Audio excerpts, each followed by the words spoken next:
My brother claims that he was diagnosed with Asperger's and a tactile sensory disorder. I honestly think it's a load of He's a compulsive liar. I think he's faking this disorder so that he can be lazy, he can be irresponsible. Dan is 23 years old and he's living at home with my parents. He's entitled, he's lazy, doesn't do any chores around the house, won't get a job, won't go to school. All my brother does is waste his time playing games all day long. Mom, do you feel that you overprotect your son? Yes, I'm an enabler. I'll be the first to admit it. Oh, wow. How do you enable him? I'm not, he's 23. I don't push him the way she thinks I should be pushing him. You know, I don't do the things that her expectations are so high. And I don't know what to do. Like I said, I can't throw him out. That's just not an option. Well, here's Rosanna, I want to say to you, Rosanna, first of all, any parent of a special needs child is a superhero, period.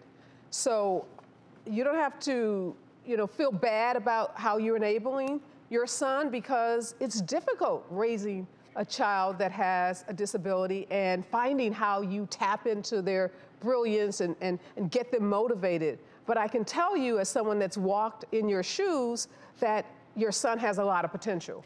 He has tremendous potential. He has an enormous amount of potential. He is brilliant. I mean, this is a kid who sang happy birthday to himself on his first birthday because he talked so early. If he had Asperger's from day one, it would be so much easier for me to deal with it. But because this was all thrown after his freshman year of college. Right. And Angela's angry because they were very, very close. Yeah. Right. He went away to college and he didn't pick up the phone. He didn't text her, he didn't call her. And she is so angry at him. Why? Right. And I would be texting him, yeah, you gotta call your sister, say something. And then he would come home and he'd sleep, and it just totally destroyed that relationship. Right. Well, but it's not just about sleeping, enabling. So I understand that one of our producers called and he was playing video games, and you said he can't talk right now because he's playing video games. Yes. It was a Friday night, and he plays a game with other guys from different countries. Okay. He is, I don't even know what the game is. All I know is he's the mastermind of the game. So, these are his friends. Okay. Right, these are the only people. Rosanna, those are video games. But I'm an the enabler, and so those are the opportunities that you're seeking help. You guys are coming to find. You're facing the truth, trying to find help.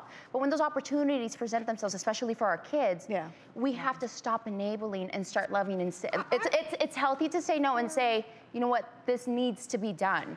And I understand that as a parent, we get something that happened and we want to protect them and love them. But you have to think, what's going to happen the day that you're not around? How is he going to protect himself? How is he going to survive? I don't know. And I don't know. I'm not comfortable with this language of enabling when you're talking about, if this young man, this adult, really does have a form of autism, I don't think the language is appropriate to say that she's enabling him, because individuals with autism learn differently, they react to the world differently. It's not an excuse, but it is an explanation, and we can't just gloss over it. If this is a true diagnosis, Dr. Judy, we have to deal with that. So I'm just really uncomfortable with the language. I totally hear that, Areva, and I think we're sort of trying to separate. We don't actually need you to label yourself as an enabler. I think we're trying to figure out, like, how do you help your son to function better?